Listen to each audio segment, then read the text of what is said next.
बिस्मिल्लाहिर्रहमानिर्रहीम। उम्मीद है आप लोग खैरियत से होंगे।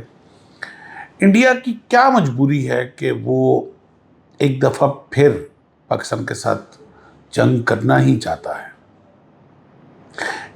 ऐसी क्या उसकी गले की हड्डी फंस गई है कि इसके बगैर उसका गुजारा नहीं हो रहा।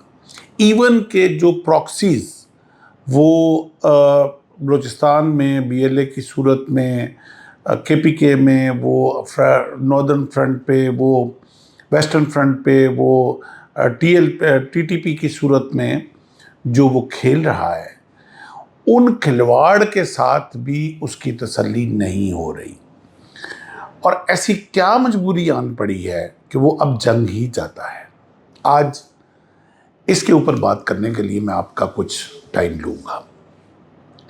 अभी पिछले चंद दिन की उसकी एक्टिविटी देखें, उनकी बॉडी लैंग्वेज देखें, उनके डिफेंस मिनिस्टर की जो है वो गीदड़ बबकियाँ देखें कि पाकिस्तान के साथ अब हम फैसला कुन मार्का मारेंगे। उसके बाद आप उनकी जो सीरीज़ पूरी एग्रेसिव स्टेटमेंट्स की, मोदी साहब से लेके, उनके मिलिट्री चीफ से लेके, और लोअर इवन के प्रोविंस की बीजेपी की जो भी लीडरशिप है, वो भी अब अपने आम जलसों में, जुलूसों में वो पाकिस्तान के साथ जंग की लैंग्वेज की बात कर रहे हैं। मोदी साहब पिछले दिनों दिवाली सेलिब्रेट करने, उन्होंने चूज़ क्या चीज़ की कि दिवाली कहाँ सेलिब्रेट करनी है, तो आप हैरान हो जाएंगे कि उन्होंने विक्रांत को चूज़ किया कि मैं दिवाली अपनी विक्रांत पे जाके सेलिब्रेट करूँगा। और उस विक्रांत पे जाके जो अनाउंसमेंट उन्होंने की, उन्होंने कहा मैं इधर इसलिए दिवाली सेलिब्रेट करने आया हूँ कि इस विक्रांत ने पाकिस्तान की नींदें अब हराम कर दी हैं और अब अगला फैसला कुन मार्का विक्रांत ही करेगा। ये अलहदा बात है कि वो एक 86 साला बूढ़े से एक नौजवान लड़की की शादी करना चाहते हैं और एक्सपेक्ट करते हैं कि वो 86 साला बूढ़ा जो है वो जो है एक नौजवान जैसे रिज़ल्ट देगा।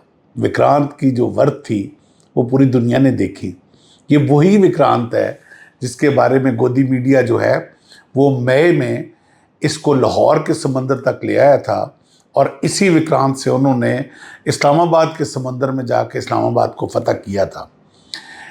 और जो विक्रांत की औकात है वो ये थी कि मई में ये अपने हार्बर से नहीं निकल सका था, यानी कि लड़ना तो बहुत दूर की बात, और उसके ऊपर जो अपना फाइटर फ्लीट जो है वो लेके आना बॉर्डर से बाहर, वो तो दिल्ली दूरस्थ, लेकिन ये विक्रांत अपने हार्बर से बाहर नहीं निकल सका था।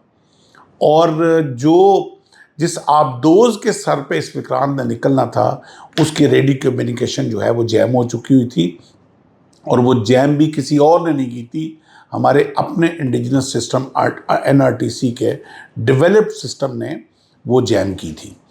तो अब जब आपकी डिफेंस कैपेबिलिटी ये है, तो अब दुनिया तो क्या सुनेगी, अब आप अपनी आवाम को भी बेवकूफ़ नहीं बना सकते। मगर जंग का राग क्यों वो अलाप रहे हैं, उसकी 2-3 वजूहात हैं। पहली वजह वही 5 साल का मोदी साहब का इलेक्शन। अब इलेक्शन सर पे है, पॉपुलैरिटी एवर लोएस्ट है, और मई में पिटने के बाद तो पॉपुलैरिटी ना होने के बराबर है। मुसलमानों वाला नैरेटिव बिक नहीं रहा, कश्मीर वाला नैरेटिव बिक नहीं रहा, मजहबी एक्सट्रीमिज़म जो है वो दुनिया में आहिस्ता आहिस्ता ख़त्म होने जा रही है।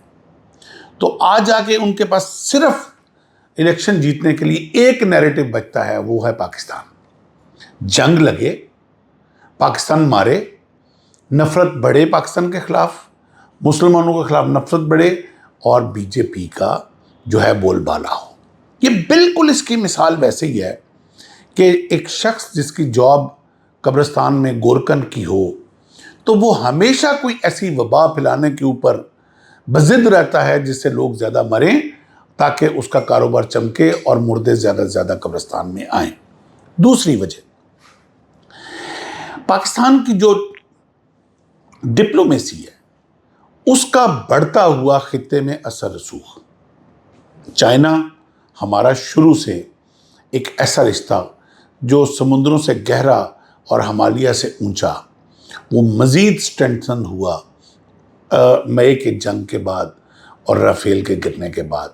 اب دنیا پاکستان کی کیپیبلٹی اور چائنا کی ٹیکنالوجی کو ایک ہی نظر سے دیکھتی ہے۔ اب اس چائنا کے اس اثر رسوخ کو اور پاکستان کی ڈیفنس کیپیبلٹی کو بڑھتے ہوئے بھارت نہ صرف دیکھ سکتا ہے بلکہ وہ جو درد کلنج اس کے اندر سے اٹھا ہے وہ اب اس کو جنگ کے اوپر مجبور کر رہا ہے۔ تیسری بڑی وجہ پاکستان کا امریکہ کے ساتھ جو روابط ہیں ان کا ایک نارمل پیٹرن پہ واپس آنا۔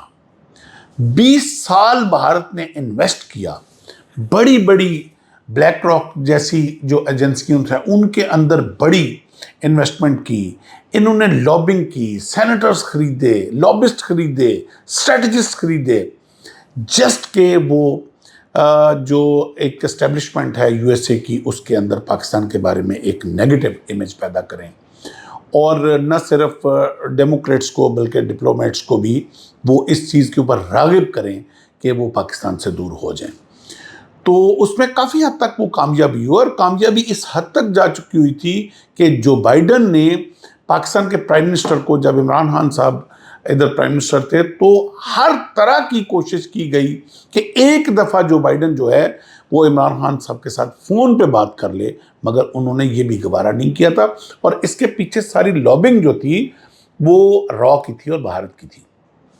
اب وہاں ایک فون کال نہ کرنے کا سفر شروع ہوا، اور اب سفر ایسا آتا ہے کہ یو ایس پریزیڈنٹ جو ہے وہ کوئی بھی سپیچ کسی بھی شادی پہ جائے، کسی کی برتھ ڈے پہ جائے، کسی کے اسکول کے فنکشن پہ جائے، بات کسی کے مرنے پہ جائے، کسی کے جینے پہ جائے، لیکن تعریف اس کے منہ سے پاکستان کی نکل رہی ہے، پاکستان کے فیلڈ مارشل صاحب کی تعریف نکل رہی ہے، پاکستان کی گورنمنٹ کی نکل رہی ہے، پاکستان کی ڈیفنس کیپیبلٹی کے اوپر نکل رہی ہے، پاکستان کا انڈیا کو پیٹنے کے اوپر نکل رہی ہے۔ آئی مین اس کو تو ایسا جنون سوار ہو گیا پاکستان کی محبت کا کہ اس سے بھارت انتہائی پریشان ہے، اور اب وہ خطے میں اپنی دوبارہ رٹ قائم کرنا چاہتا ہے جو وہ کمپلیٹلی کھو چکا ہے۔ اب اس کے بعد پاکستان کی گورنمنٹ کا اور پاکستان کی جو ملٹری قیادت ہے اس کا سٹانس کیا ہوتا ہے؟ انتہائی بیلنس سٹانس ہمیں نظر آتا ہے۔ وزیر دفاع خواجہ آصف صاحب کی جو سٹیٹمنٹ آتی ہے کہ بھارت اب جس عزائم کے اوپر بھی اور جس میدان میں اوپر بھی اب ہمیں آزمائے گا، پہلے سے زیادہ ہم سے پٹے گا۔ اس کے بعد ٹو فرنٹل جو بات کی انہوں نے کہ we are always ready to face true frontal attack from west and from east, and we have the capability to deal them the way it should be treated. اور آخر پہ جو فیلڈ مارشل صاحب نے جو اسپیچ دی ابھی 2 دن پہلے Pakistan military academy Kakul کی پاسنگ آؤٹ پریڈ کے اوپر، وہ سننے والی اسپیچ تھی، اور پوری دنیا اس اسپیچ کے اوپر سٹنڈ تھی۔ وہ ایک ایسے شیر کی للکار تھی جس کے بعد میرا نہیں خیال کہ کوئی گیدڑ اس کے بعد اس اسپیچ کو سننے کے بعد اس قابل بھی تھا کہ اس کو دوسری سانس آ سکتی۔ اس کے ساتھ ہی مجھے اجازت دیجیے، اپنا بہت سارا خیال رکھیے گا۔ اللہ حافظ۔